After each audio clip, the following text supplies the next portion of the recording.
Hello students, welcome back to my channel. कैसे हो आप सब? उम्मीद करती हूँ बेटा सभी अच्छे होंगे और अपना ख्याल भी रख रहे होंगे। तो बेटा आज हम करने जा रहे हैं अपनी वर्कशीट नंबर 1 यानी कि कार्यपत्रक नंबर 1 हिंदी सब्जेक्ट की है बेटा 8th क्लास के बच्चों के लिए। ओके, 10 तारीख की आपकी ये वर्कशीट है। ठीक है, तो बेटा ये आपकी इस हफ्ते जैसा कि अलग अलग सब्जेक्ट की वर्कशीट आने वाली है। नेक्स्ट वीक आपकी आएंगी 2nd नंबर की वर्कशीट हर सब्जेक्ट की। ओके, और तो बेटा आप चैनल पर चेक कर लिया करो जाकर, क्योंकि आप मेरे से मैसेज में पूछते रहते हो वर्कशीट नंबर का। काफ़ी सारी वीडियोज़ एक साथ डलती हैं तो नोटिफिकेशन नहीं पहुंचता होगा आप तक, तो आप एक बार चैनल पर चेक कर लिया करो। ठीक है, वहाँ पर आपको ज़रूर मिल जाएगी। नहीं होगी तो इसका मतलब वो अपलोड करनी बाकी होगी। ठीक है, तो चलिए बेटा आज हम एक पार्ट पढ़ने जा रहे हैं इसमें, जो कि क्या है, जिसका नाम क्या है, लाख की चूड़ियाँ। ठीक है, 8th क्लास का है बेटा आपका ये।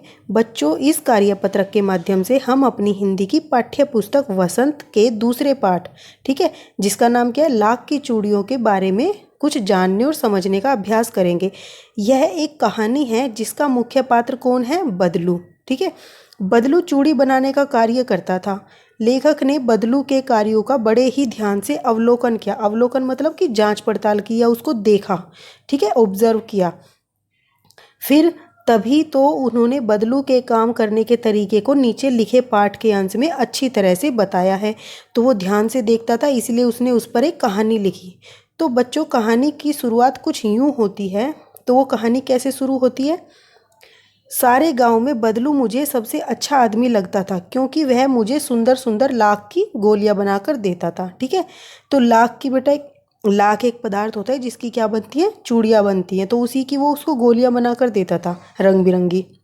मुझे अपने मामा के गांव जाने की का सबसे बड़ा चाव यही था कि जब वह वहाँ से लौटता था तो मेरे पास ढेर सारी गोलियां होती थी, रंग बिरंगी गोलियां, जो किसी भी बच्चे का मन मोह लेती थी। ठीक है, वैसे तो मेरे मामा के गांव का होने के कारण मुझे बदलू को बदलू मामा कहना चाहिए था, परंतु मैं उसे बदलू मामा न कहकर बदलू काका कहता था। ठीक है, तो वो क्या करता था बेटा? बदलू मामा ना कहकर उसको बदलू काका कहता था। क्यों क्यों कहता था वो उसको ऐसा? क्योंकि वहाँ के जो भी छोटे छोटे बच्चे थे वे भी सब उसको क्या बोलते थे? काका बोलते थे, क्योंकि वो तो उसी गांव के थे। ठीक है, परंतु मैं उसे बदलू मामा न कहकर बदलू काका कहा करता था, जैसा कि गांव के सभी बच्चे उसे कहा करते थे।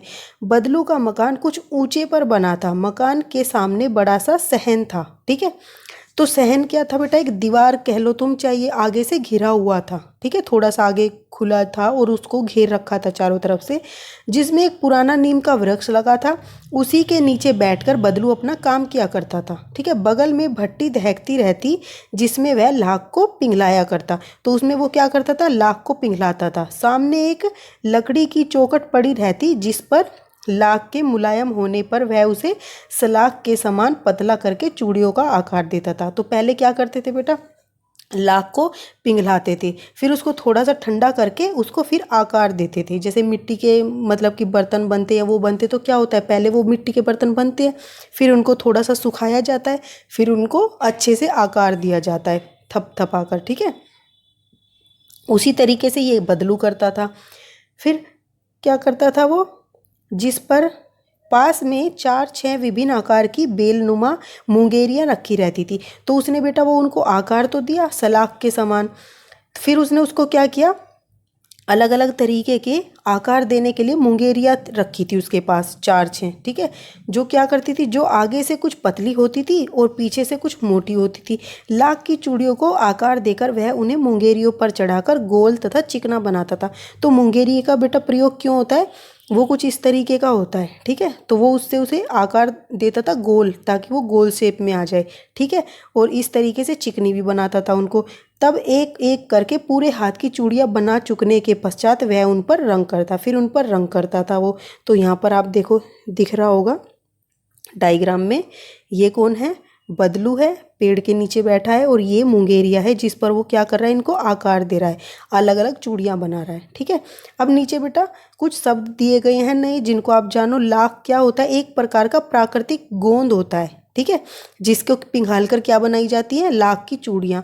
सहन क्या होता है बेटा? दीवार होती है, दीवार आदि से घिरा हुआ एक स्थान होता है, घेरा बोल लो चाहे बाड़ा बोल लो। ओके, मुंगेरिया क्या होता है बेटा? बेलन के आकार का एक ठोस लकड़ी होती है, ठीक है, ठोस लकड़ी का टुकड़ा होता है जो बेलन के आकार का होता है, आगे से पतला और पीछे से मोटा, ठीक है। तो अब बेटा कुछ क्वेश्चंस दिए गए हैं, उनको कर लेते हैं। चलिए स्टार्ट करते हैं। बेटा फर्स्ट क्वेश्चन क्या है आपका, लेखक को मामा के घर जाना क्यों अच्छा लगता था, और आपको छुट्टियों में किसके घर जाना अच्छा लगता है और क्यों। तो उत्तर में क्या लिखोगे बेटा, लेखक को मामा के घर जाना इसलिए अच्छा लगता था क्योंकि वहाँ पर बदलू काका उसे रंग बिरंगी गोलियाँ देते थे जो किसी भी का भी मन मोह लेती थी, ठीक है। मैं छुट्टियों में, फिर तुम अपने तरीके से लिख दोगे बेटा, मैंने आपको आइडिया दिया, जो भी आपको पसंद हो, जहाँ जाना पसंद हो, जिस लिए पसंद हो वो लिख देना, ठीक है। मैं छुट्टियों में अपने मौसी के घर जाना पसंद करता हूँ या करती हूँ क्योंकि वह मुझे हर रोज़ कहीं ना कहीं घुमाने के लिए लेकर जाते थे, ठीक है।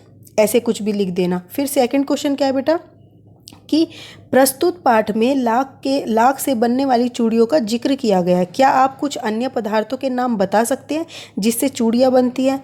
तो बेटा हाँ बनती हैं काफ़ी सारी, जैसे कि लाख के अलावा प्लास्टिक से बनती है, धातु से बनती हैं, ठीक है, और मेटल की चूड़ियाँ जिनको बोलते हो आप, कांच की भी चूड़ियाँ बनती हैं, ठीक है। तो आप ये लिख दोगे। थर्ड क्वेश्चन क्या है बेटा, लेखक बदलू को मामा न कहकर, न आएगा ये हटा देना ऊपर से, न कहकर काका क्यों बुलाता था। अनुमान लगाइए कि बच्चे अक्सर ऐसा क्यों करते हैं, ठीक है। तो ऐसा करते हैं बच्चे बेटा, क्यों करते हैं फिर ऐसा, तो क्या लिखोगे, लेखक बदलू को मामा न कहकर, ये न आएगा यहाँ पर, ठीक है, काका इसलिए बुलाता था क्योंकि गांव के सभी बच्चे उसको काका कहकर बुलाते थे। और बचपन में छोटे बच्चे अपने आसपास से बहुत सी नई चीज़ें सीखते हैं, जो वह सुनते हैं उसी की नकल करते हैं और उसको सीखते हैं, इसलिए हमें उस टाइम पर अच्छी अच्छी बातें ही सीखनी चाहिए, ठीक है, ताकि वो हमेशा याद रहे हमें।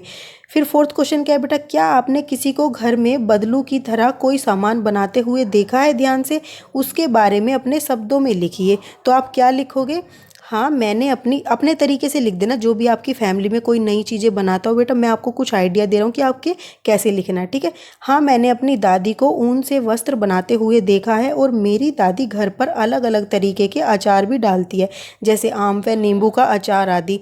अचार बनाने